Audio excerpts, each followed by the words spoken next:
जय Shri Krishna to all. चलिए तो शुरू करते हैं पुरुषोत्तम मास का 14वां अध्याय। वाल्मीकि मुनि का राजा दृढ़धनवा को पूर्व जन्म का वर्णन। श्री नारायण बोले, एक दिन चिंताग्रस्त राजा दृढ़धनवा के महल में वाल्मीकि मुनि आए। राजा ने दूर से ही वाल्मीकि मुनि को आता हुआ देखकर शीघ्रता से उठकर भक्ति सहित उनके चरणों में प्रणाम किया। फिर ऋषि को सत्कार कर श्रेष्ठ आसन पर बिठाकर चरणों को अपनी गोदी में ले दोनों हाथों से धोया। फिर चरणोदक को सिर पर धारण करते ही राजा को तोते का वचन याद आया तो राजा बड़ी मीठी वाणी से बोला, हे भगवान, अब मैं कृतकृत्य हुआ। मैं बड़ा भाग्यवान हूँ। आज मेरा जन्म तथा मनोरथ सफल हुआ। आपके दर्शन से मेरा वेदाध्ययन आदि सफल हो गया। हे संसार के पावन करने वाले, मैं अपने सौभाग्य का क्या वर्णन करूँ। श्री नारायण बोले, मुनिराज ने ऐसा कहकर राजा शांत हो गया।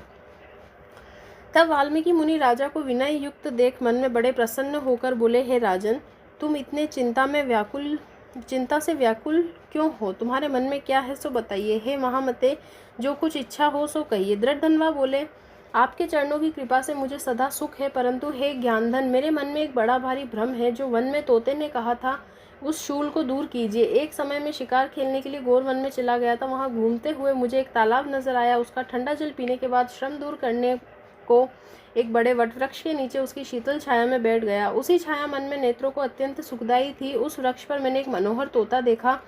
जब तक मैं वहां रहा तब तक वह तोता मेरे आगे एक ही श्लोक पढ़ता रहा कि राजा, तू पृथ्वी पर अत्यंत सुख को देख तत्व की चिंता नहीं करता, तेरा कैसे उद्धार होगा। उसकी इस वाणी को सुन मैं अत्यंत विस्मित हो गया। हे ब्राह्मण, तोते ने जो कहा वह मैं नहीं समझ पाया।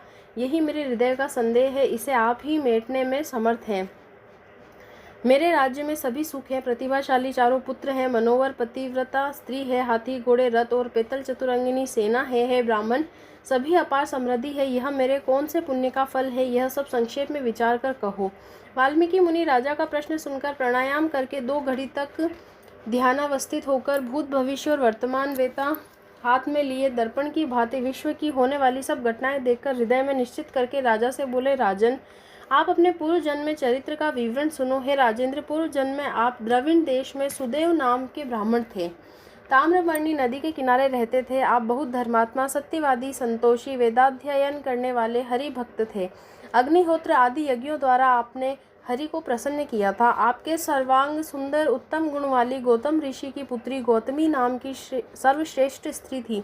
जैसे पार्वती जी शंकर की सेवा करती थी, वैसे ही वह गौतमी अपने पति की प्रेम से सेवा करती थी। गृहस्थ धर्म में चलते हुए दोनों को बहुत समय बीत गया, किंतु संतान सुख प्राप्त नहीं हुआ। एक दिन सुदेव आसन पर बैठा हुआ अपनी स्त्री से सेवा कराता हुआ दुखित वाणी से बोला, है सुंदरी, संसार में पुत्र से अधिक बढ़कर कोई सुख नहीं है। तप और दान से उत्पन्न पुण्य परलोक में सुख देता है, किंतु शुद्ध कुल में उत्पन्न हुई संतान इस लोक और परलोक दोनों में सुख देती है। ऐसी श्रेष्ठ संतान मुझे प्राप्त न होने से मेरा जीवन निष्फल है, क्योंकि पुत्र का न तो लालन पालन किया, न वेदार्थ पढ़ाया, न विवाह आदि संस्कार किया, अतः मेरा जन्म वृथा ही गया। ऐसे जीवन से मेरी मृत्यु हो जाए तो अच्छा है। अपने पति के ऐसे वचन सुन वह सुंदरी मन में बहुत दुखी हुई। प्रिय भाषणी चतुर धीरज धरकर पति को ढांढस बंधाते हुए समझाने लगी, हे प्राणेश्वर, अभी ऐसी तुच्छ बात मत कहिए। आप जैसे वैष्णव भगवताचारी मोह रूपी जाल में नहीं पड़ते। हे द्विज, आप सत्य कर्म में लीन हो, सत्यव्रती ही स्वर्ग को जाता है। हे सुब्रत, आप जैसे ज्ञानी पुरुष पुत्र सुख की इच्छा नहीं करते। हे ब्राह्मण, पहले राजा चित्रकेतु जब पुत्र शोक में दुखित हुआ तब नारद और अंगिरा मुनि ने आकर उन्हें पुत्र शोक से मुक्त किया था। जिस प्रकार अंग राजा अपने दुष्ट पुत्र बेन के कारण रात्रि में वन को चला गया, वैसे ही है स्वामी, कभी कभी संतान भी दुखदायी हो सकती है। यदि आपको सुपुत्र की इच्छा हो तो सब अर्थ के देने वाले हरि जगन्नाथ की आराधना करो। हे ब्राह्मण, जिनकी आराधना करके महर्षि कर्दम ने सांख्य के आचार्य योगियों में श्रेष्ठ कपिल देव को प्राप्त किया, इस प्रकार अपनी पत्नी के वचन सुन वह ब्राह्मण मन में निश्चय कर पत्नी सहित ताम्रपर्णी नदी के किनारे गया। वहां जाकर पुण्य तीर्थ में स्नान कर महान तप करने लगा। 5-5 दिन में सूखे पत्तों का आहार कर जल पीता था। ऐसे तप करते हुए उसे तपोनिधि को 4000 वर्ष बीत गए।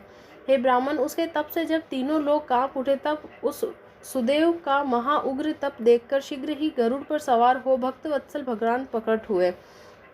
श्री नारायण बोले, नवीन मेघे के तुल्य वर्ण वाले विश्व रक्षक, जगत के पालन करता, 4 भुजा वाले अति प्रसन्न मुरारी के दर्शन करके बड़े हर्ष से सुदेव ब्राह्मण ने भगवान मुकुंद को साष्टांग प्रणाम किया।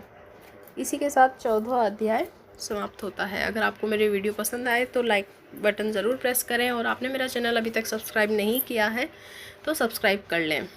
जय श्री कृष्णा।